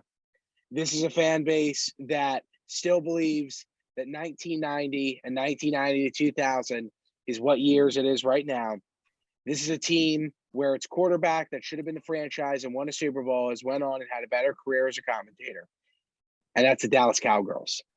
I am taking the Dallas Cowgirls plus 5.5. Truly, I'm going to make a statement here that you might not like to hear, but I think that their pass rush is equivalent to Philadelphia's right now. That's just me personally. No. They don't have the guys. They have a better guy in Micah Parsons, but they don't have a better group. That's fair, but I think it can match up in division. We'll see. I could be wrong. I could totally be wrong, but I'm going to throw it out there. I love the points here. I love them on the road against the Rams after the Rams suffer a huge defeat to the 49ers. We're seeing how limited the Rams are right now, truly, especially offensively. It's Cooper Kupp and nothing, pretty much. It's Cooper Kupp and nothing. That's absolutely right. Will OBJ re-sign there? I don't know. Apparently, the rumors are that he's back to considering New Orleans and Green Bay. We will see. We will see. My underdog is Baltimore. But I'm not saying that I want him. I'm just saying. But my point being is I love the points here, man. The owner for the Cowboys making a ton of noise about, whoever they picked up off the street to play quarterback, kind of making Dak look like an asshole, to be honest. If I was Dak, I'd be feeling a little weird that Jerry Jones, the guy who made all this point about why I should get paid, he's praising this guy a little too much. He's making him sound like he's on the same level as me. What's going on? But I love the Cowboys here, man. I think they keep it close. I think 5.5 after that huge Rams loss is way too much. That's just me personally. I really like this underdog for sure. I definitely think that Dallas keeps it close. Teams, I saw something on TikTok is betting trend for this season is teams that covered the week before that play a team that didn't cover the next week. You take the team that didn't cover. It's hitting at like a 65% clip. So that means the Rams didn't cover. Cowboys did last week. I like the Rams in this situation. I think they're looking for that bounce back game. Just take the opposite of everything. It's fine. It's fine. Sorry. Keep going. Sorry, brother. Keep going. But I think Cooper Rush 4-0 in his first 4 starts is a bit ridiculous. I do agree with you that their defensive line is legit. I think their secondary isn't as great as it's touted to be, but I think they come into this game looking to get Cooper the ball, but they're going to try to lock him down. If Matt Stafford can get a little bit of time, that's going to be the biggest key. So if they can get him time to throw the ball to his other guys, but no, I don't hate your pick. I just hate the Cowboys. So that's the only reason. I'm just saying this. This is the hottest take. We're going to clip this. Matt Stafford's elbow is done after this game. It's going to be done. They are going to go after that elbow with the shooting sleeve so hard. That thing's going to get clipped. It's going to get rugged. It's going to be thrown to the ground. Joel Embiid style, straight to the ground, hard. He's going to go straight to the ground hard. Totally don't listen to Trilly there. All right. Where are we going to next, dude? Let's do unders here. I like first under. I hate betting unders. You love them. Your unders last week didn't I only really got hit, one, though. though. They did not hit. That's why I'm not touching it much this week. I don't know if that's bad if you got to stick with them through the paint, but I'll digress. Keep going. The under I was looking at is the Chicago Bears versus the Minnesota Vikings at 44 points. Ooh. I think the Bears stink. Bears stink. They can't throw the football. They can't score the football. They can't score touchdowns.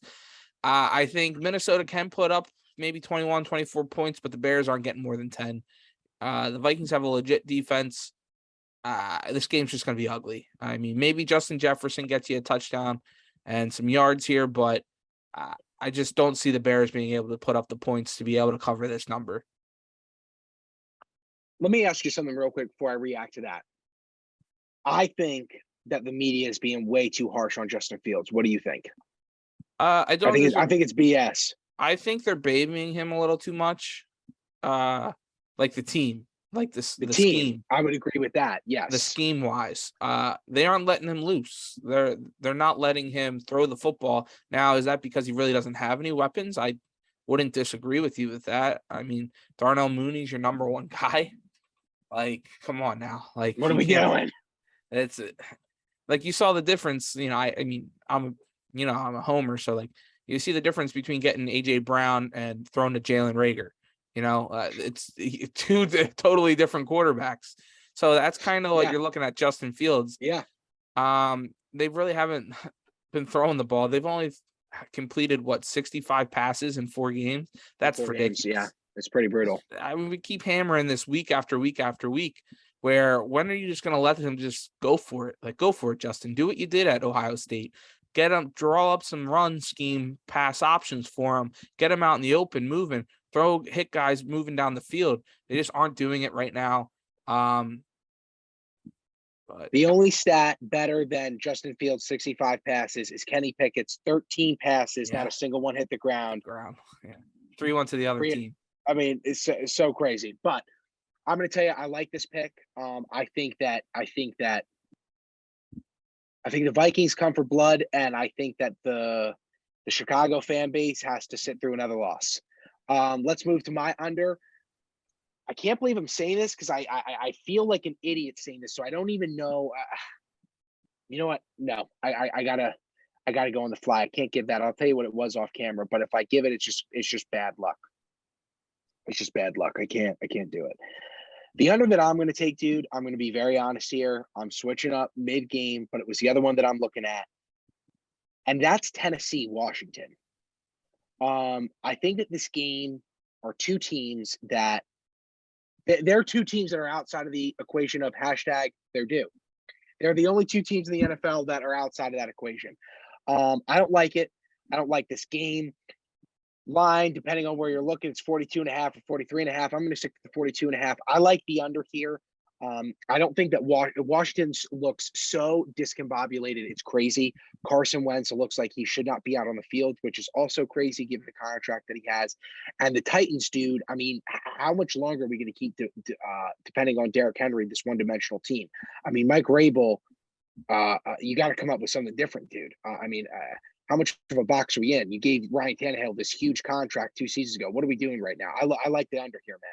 42.5. I could see this just being a field goal. Yes. I could see Derrick Henry getting down the field well, but when it comes to that front 7 within that 20 to the goal line, I think the Washington defense steps up. And I don't think that Tannehill has right now the skill to get it done from the air. I think it's just going to be a game of kicking. That's my take. Yeah, no, I mean, I hear you. I'm with you on that, honestly. Carson, I want to say that he can sling the ball to his receivers, but he just hasn't been able to do it other than week 1. So I'm with you on that one. Now let's hit our favorites here. Favorites of the week, our favorite favorites, and then we'll hit our locks, throw together the parlay, and we'll get out of here. All right. My favorite for this week that I'm liking and kind of hit on it a little bit before, and that's Tampa Bay. Tampa Bay. There's rumors that Tom Brady and Giselle, they're got divorce lawyers, loves on the rocks. You know, Giselle, what's up? What's up, girl? I mean, hey, just always saying hey. But I'll be the nanny, honestly. And that's kind of where I want to get to it here. Just real quick take on that whole situation is if the whole thing, I bet you there's more to it, but they keep saying, oh, it's her time to go back to her career. She put her career on a break for Tom, right? For to go play football. Why? Why did she have to put her career on break? They have so much money that either A, their parents could watch the kids, B, they bring the kids with them and just have them sit around with or have a nanny. I'm sure they already have nannies. They have plenty of money. They have private jets that can take them anywhere they want. Like that's the only conversation. Cash will be the nanny. Owen's conversation. Cash will be the nanny. Exactly. We will be the nanny. Like we will help you. You don't have to go through this. We will help you. We're great with kids. I have a lot of little cousins. I babysat my whole life. Just let me know. All right. That's all. That's all I got to say about that is if that's the situation, I think it's absolutely stupid. Yes. Is it frustrating? I can see on Giselle's part, Tom says he's done. 2 weeks later, nah, babe, I'm going back. I can see how that's very frustrating. But at the end of the day, if it's the whole whose career, who's more money, like I want to go do my thing, then go do it, babe. Like why aren't you? What's stopping you? Now, if you're going to get a divorce to make that happen, I think that's stupid, but it is what it is. But that means Tom Brady is out for, to prove something. He's out to make stuff happen. You saw him get his weapons back, hit in stride, and I'm taking Tampa catching 9 points. He's going to come out, look for a bloodbath, throw for 300 plus yards like he did last week, and he's just going to look to go on a tear. The worst guy to face in the NFL over the past 2 decades is a Tom Brady with something to prove, and that's what he has now. Well, I'm not even going to comment except to say that everything that you said, I agree with. That was the game, the under that I was thinking about taking, and then that screwed me last week. I don't want to bet Tom on the under. That's why I took it out. So you actually stomped on me there. I'm not going to add much. I'm going to move to my game if you don't mind for the favorite. And I'm kind of getting tired of talking about them so much, but they've been winning for me, dude. They've been helping out. I told you take the money line 2 weeks ago as my HDL. It hit. I told you take him as a favorite. It hit. And right now, dude, is my favorite. I love both the money line, even though it doesn't win you anything. So take the points. I love the points here. Green Bay -8.5. This is one line. You know this about me, Trilly. The audience, if you've been listening since the first week, you know I don't like lines usually that are above 14. Like I have no idea, or above 7. Like I have no idea, really 6.5. But I have no idea how to react to that Steelers-Bills line. Something about that seems very fishy. Yeah. 14. It's very fishy. 14. Like that's, I mean, dude, we're talking about still a Coach Tomlin here. I mean, come on. And Najee Harris and an AFC North team. But that's not the game we're talking about. I don't care that Aaron's on the road here. I think he does the ayahuasca in the plane. I think he starts giving the ayahuasca out plane ride to over the to captain. London. I think he gives it to the captain. I think that while the captain is landing the plane, he is drinking out of Aaron's custom ayahuasca Green Bay Yeti cup. I love this line here. Aaron loves to take advantage of bad teams with even worse defenses, with horrible coaching staffs, and with teams that think that they're hot when they're not. I think that this is a game where he can start to work out maybe some more kinks with those players that he continually starts to have horrible body language with. That doesn't seem like it's going to end.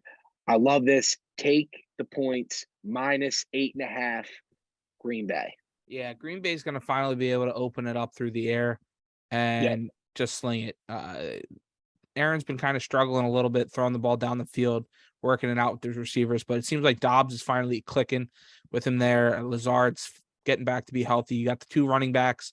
This Giants football team is a fake 3-1. We all know it. They haven't played anybody. I mean, correct. Like it's not even like the teams are like feisty at this point. The teams they played are just not good. Correct. And so going up against NFC champion contender and the Packers, you're going over to London. You know what you said with Aaron, he's gonna little medicinal, get everybody going. They're gonna go out, dominate. This game's gonna be over before like 10:30 in the morning. You're gonna turn it on and you're gonna be like, oh wow, that's ugly. Wow. The Giants who we thought they were. So that's kind of where I'm at with that. I like that pick a lot. Do you want to let's hit our favorites? Let's hit our break. Yeah. And then let's do our HDL because we always got to talk the HDL. We got to talk it. I'm 4 for 4, so I'm taking my time because I'm making these freaking 500 viewers that aren't hit subscribe. If you're going to be watching, you're part of that 500 viewer list, part of that 100 viewer list. Yeah, I mean, we're at 27, 28 subscribers right now. We should be at a hunch. Let's get it up. Let's hit this quick break and we'll talk. 29 subscribers. Come 29. On. Get that up. Okay, you're proving. Get it up. Proving me right, but let's get it up. Let's hit this quick break. We'll be right back. And we're back, baby. All right, I'm done now. Cold One Conversations. Harry's a little tipsy off the polars. I am. We're a couple deep. We're having fun with it. I hope everybody's enjoying the episode. Make sure you subscribe like we've been telling you. Because everybody, it's like 65% of the people that watch, you aren't subscribed. It takes 2 seconds. Click it, put the bell, and that's all we're asking for. That's all we're asking. Right. Now, because we're giving out winners, and that's what we're doing here, we're going to give you our HDLs, our Harry and our Trilly locks, and our HTP, Harry and Trilly parlay. We're making money this week. Harry has been on fire 4-0 with his locks. I am 3-1. I had a bad week last week.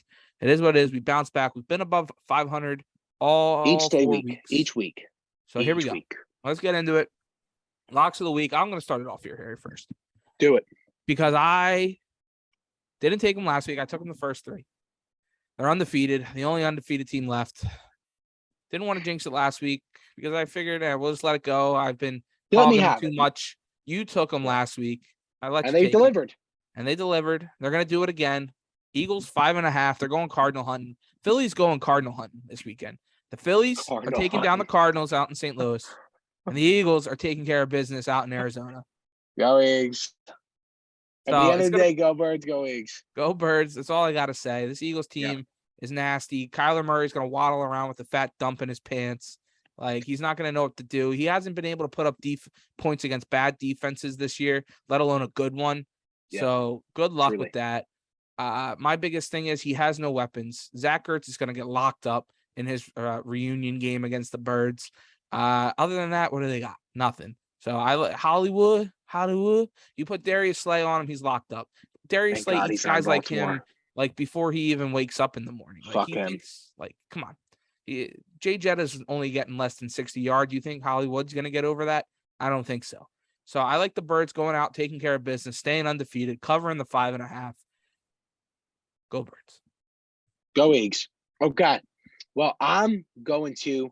It's funny because we're both talking about our hometown teams, our hometown games for our locks for HDLs, except I'm going the other way. I'm taking Cincinnati +3. I can't believe that they're giving Cincinnati anything above 2.5. Have people forgotten that this is the AFC North, and when AFC North teams play each other, it's a totally different ball game. These type of ball games, and also mind you, not to bring something bad about my team, but we're going against a team that scored 82 points on us last season. Now, I've always acquitted. That's because we had major injuries. It was horrible how much our defense was injured. Looks like we're injured anyway right now. We still can't keep points off the board. But the point being is that I love Cincinnati here at +3. I think that this is an absolute lock. I think you're an idiot if you don't. You got a Pro Bowl level kicker in Cincinnati. You've got arguably one of the best duos right now, or trios in Burrow, Mixon, and in Chase. They're going to keep this close. Absolutely, Baltimore's going to be able to score, but Cincinnati's going to be able to answer. Take it. 3 points, +3, Cincinnati. Lock it. That's my HTL. Let's move to our parlay, Trilly. As you guys know, we didn't hit for our first one, but hey, that happens. We give you the straight bets. We give you the goods. We're taking chances here. We're taking chances. So I'm going to give you my 2. Then Trilly's going to give him his 2. It's $10 to win. What was the number, Trilly? Give me the math. Please give me the math. 117.59. 117.59. That's on a $10 bill. You're winning 117.59. The first thing I'm going to start out with or without Tua, -3 on the road to New York, aka via New Jersey. Miami versus the New York Jets -3. I feel like that's a no-brainer. You got to take it, no matter who the quarterback is. They got a better defense, without a doubt. They got a top 5 defense in the league. They've got insane offensive talent. Who's ever at the helm, they can beat this New York Jets team, excuse me. And then next, dude, I can't believe I'm saying this because I was going all over the place, but I put some real thought into it. We were talking during the break. I'm taking the under. I don't know if I'm going alternative spread yet. You know what? As a matter of fact, I will take an alternative spread, Seattle, NOLA, under 47.5. This game is a game where both teams have kind of been scoring lately, a little bit out of their mind, a little out of their britches. They shouldn't have been able to do it. Seattle's going against arguably the best defense that they are going to face so far this season. No question about it. I don't know if Nola is able to put up 28 points again. Was it 25 or 28 against the Vikings this past week? I can't remember off the top of my head. It was what? They had the double doink, which we didn't even talk about. I know. But it was 28. It was 25-28. 25-28. I don't think that Nola does that again. I see this being a very down and dirty game. Take it under 47.5 points. And again, Miami -3. That's my 2 parts of the HTLP, the Harry Trilly podcast parlay, whatever you want to call it. Get it out, get it in. I had like, did you see that, dude? I like stroked out. Yeah. I like had a stroke right You there, all right? dude. Like, I don't know what I was like the HT, and then I lost myself. I felt like two out for a second. I don't know what happened. Hopefully he's okay. All right, go ahead. Too soon. All Too right. soon. Too soon. It's a late night. It's a late night. I've been having too much bubbly. I started off ice cold last week, going 0 for 2 on my parts of the parlay. All right. I'm gonna kind of stick to a couple of the picks that I liked in my overs, unders, and all that. But my first one, I'm taking that Jacksonville Houston. I really like that 43.5 over. All the stuff I said earlier. Both these teams are going to score some points. I really like that part there. Then I'm going to take the flip side of your game, your Birds versus the Bengals. I think these are two totally different teams. Normally the NFC North, there's two slugfests when it comes down to it, but AFC North, sorry. Yeah, you're good. It's a slugfest, but I like the over 48.5 there. Both these teams are going to score points. The Bengals last year routed the Ravens, and they're looking to do more of the same. Now the difference is this year, the Ravens still can't stop them, but they can still score with them. So I think the Ravens are going to be able to keep up with Joey B and the Bengals, but I'm just expecting a shootout in that one. Well, everybody, you've been listening to episode 5. We're trying to build this thing. Thank you so much for the views. Keep commenting. We want to have comments. Follow us on Instagram at Harry Heaps, at Brendan Petrilli. We're going to put out the bet slips with everything. We're putting out the bet slips. We're going to start making it. We're going to have social media coming for this whole page. We're going to get this thing going, but we need you to subscribe. We want you to keep viewing, share it, please interact. We're also starting this Sunday, every week, game reactions. Truly might not have to for the Eagles because he thinks he's a hot shot, but I will be for the Ravens, given that they can't seem to get it together. We can't wait to keep this thing going. Episode 5, share it. We're going to have it out Thursday night football. What is Thursday night football? Actually, what is tomorrow night's game? I don't even know. It's the first game. It's what is it right here? Indianapolis, Denver. We didn't even talk about another whatever. Watch a game. Yeah. Jonathan Taylor's not playing. Javonte Williams tore his ACL. Ugly. Matt Russ. Corny Russ is back. Yeah. Corny Russ is back. But I love Russ. Yeah. But yeah, again, make sure you subscribe, follow us. Harry and I are going to make an Instagram page for the COC, the Cold One Conversations. Thanks everybody for coming back to another episode. Make sure you subscribe. We're coming out every Thursday morning. Make sure and all this clips out there. We appreciate all the views. All right. Well, we keep building this and just make sure we get the subscribe button now. That's all we need. All right. Shout out to the 215. Go Birds, baby. All right. And the Fightins. Vens up. We're going cardinal hunting this weekend in Philadelphia.